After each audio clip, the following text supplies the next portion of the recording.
하나님께서 베풀어 주신 복은 풍성한 미래 수확이죠. 따라서 그들은 하나님께서 풍성한 소출을 주신 것에 감사하여 자원하는 예물을 드려야 합니다. 특별히 10절은 네 힘을 헤아려 자원하는 예물을 드리라고 되어 있는데 세번역 성경은 이 구절을 이렇게 번역했습니다. 마음에서 우러나오는 대로. 따라서 풍성한 소출을 주신 하나님께 진심으로 감사하는 마음으로 자원하는 예물을 드려야 하는 것이죠. 그리고 12절을 보면 77절을 지켜야 하는 두 번째 이유가 나옵니다. 우리 함께 오늘 본문 12절을 읽어보겠습니다. 말씀을 읽습니다. 너는 애굽에서 종되었던 것을 기억하고 이 규례를 행할지니라. 아멘. 77절을 지켜야 하는 두 번째 이유는 그들이 과거 애굽에서 종이었다는 사실을 기억하기 위해서입니다. 첫 번째 이유와 두 번째 이유를 연결시켜서 생각해 보면 이런 것입니다. 이스라엘 민족은 과거 애굽에서 종이었죠. 그런데 지금 그들의 후손들은 하나님께서 주시겠다고 말씀하신 약속의 땅에서 무엇을 수확하고 있는 것입니까? 네, 밀을 수확한 것입니다. 이는 애굽의 종이었을 때는 결코 상상할 수가 없는 일이죠. 왜냐하면 그들은 그곳에서 종이었기 때문에 자신들의 땅이 없었죠. 설령 밀을 수확했다 할지라도 그들이 수확한 밀은 그들의 것이 아니었습니다. 따라서 애굽에서 종되었던 것을 기억하고 77절을 지키라는 말의 의미는 간단합니다. 이 모든 것이 하나님의 은혜라는 것을 잊지 말라는 것이죠. 그래서 레위기 23장 16절과 17절을 보면 하나님께서 베풀어 주신 풍성한 소출인 밀의 수확물을 가지고 소제를 드리라고 나옵니다.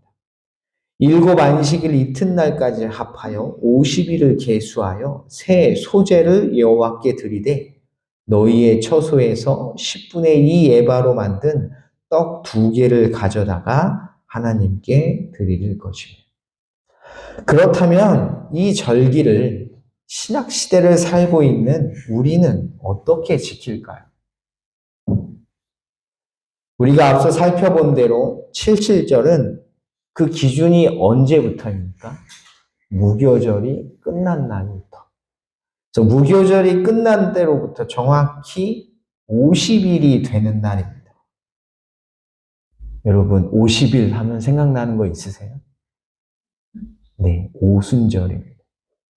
그래서 이 절기의 또 다른 이름이 바로 오순절입니다. 여러분 오순절에 무슨 일이 일어났는지 기억하시죠? 사도행전 2장 1절 이하를 보면 그날에 오순절 날이 이미 이름에 그들이 다 같이 한 곳에 모였다.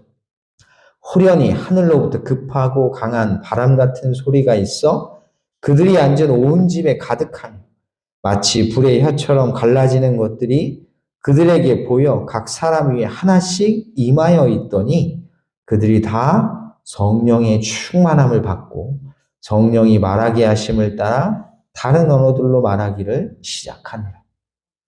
오순절 날에 바로 성령 하나님이 오셨습니다.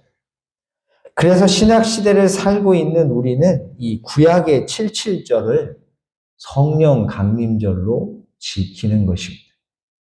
이런 점에서 볼 때 6월절이 끝나면 뭘 지키죠? 바로 무교절을 지킵니다. 무교절을 지키고 50일 후에 77절을 지키는데 이 순서가 매우 의미가 있습니다.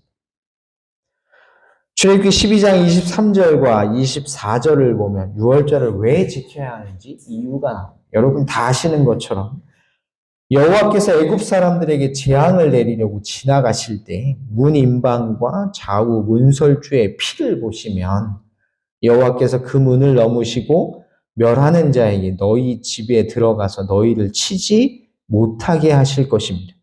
너희는 이 일을 규례로 삼아 너희와 너희 자손이 영원히 지킬 것이니. 유월절을 왜 지키는지 아시죠? 하나님께서 애굽에 내린 10번째 재앙. 그 10번째 재앙은 애굽 땅에서 태어난 모든 초태생의 죽음입니다. 그런데 살 수 있는 방법을 하나 가르쳐 주셨죠. 그게 뭐냐면 유월절에 양의 피를, 그러니까 이 어린 양의 피를 집에 바르고 그 집 안에 들어가 있으면 사는 것이었습니다. 그래서 유월절의 핵심은 뭐냐면 어린 양의 피입니다. 그 피를 바른 집안에 있는 자는 하나님의 심판 속에서 죽지 않고 살기 때문입니다. 여러분, 이 어린 양이 신약에 오면 누구가 되십니까? 네, 예수님이 되시죠. 사도 요한은 요한복음 1장 29절에서 이 유월절 어린 양이 바로 예수님이시라고 말합니다. 이튿날 요한이 예수께서 자기에게 나아오심을 보고 이르되 보라, 세상 죄를 지고 가는 하나님의 어린 양이로다. 이 유월절이 지나고 나면 바로 무교절이 이어집니다. 우리가 지난 시간에 살펴본 것처럼 신명기 16장 3절에 나타나듯이 무교절을 지내는 동안 이스라엘 백성들은 누룩이 들어가지 않은 딱딱한 빵인 무교병을 먹습니다. 근데 그 딱딱한 빵을 고난의 떡이라고 말했습니다. 유교병을 그것과 함께 먹지 말고 이래 동안은 무교병 곧 고난의 떡을 그것과 함께 먹으라. 이는 네가 애굽 땅에서 급히 나왔음이니 이같이 행하여 내 평생에 항상 네가 애굽 땅에서 나온 날을 기억할 것이니라. 그리고 그 고난의 떡을 먹은 날로부터 정확하게 50일이 되는 날 77절로 이어집니다. 그런데 이 77절이 누가 오신 날이라고요? 성령께서 오신 날입니다. 6월절로부터 77절까지의 흐름이 보이시나요? 예수님께서 6월절 어린 양이 되셔서 십자가에서 죄인인 나를 대신하여 죽으셨다는 것을 믿어 내가 과거에 죄인이었다는 것을 깨닫고 회개하면 부활하신 예수님께서 우리에게 성령 하나님을 보내주시는 것입니다. 따라서 6월절, 무교절, 77절은 예수님의 구원 사역을 미리 보여준다 할 수 있습니다. 이것이 사도행전 2장 38절에서 베드로가 하는 말입니다. 베드로가 이르되 너희가 회개하여 각각 예수 그리스도의 이름으로 세례를 받고 죄사함을 받으라. 그리하면 성령의 선물을 받으리. 이것을 통해 우리는 구약의 제사, 특별히 구약의 절기가 무엇을 의미하는지 분명하게 알 수 있습니다. 구약의 절기는 하나님의 구원 사역을 미리 보여주는 것입니다. 다시 말해 하나님께서 선택하신 당신의 백성들의 죄를 어떻게 없애실지, 그들을 죄에서 어떻게 구원하실지 미리 보여주는 구원의 청사진인 것입니다. 그리고 이 말을 바꿔 말하면 하나님께서는 이미 구약 시대부터 나를 어떻게 구원하실지를 아주 구체적으로 보여주시고 계신다는 것입니다. 사도 바울은 이것을 에베소서 1장 4절과 5절에 이렇게 말합니다.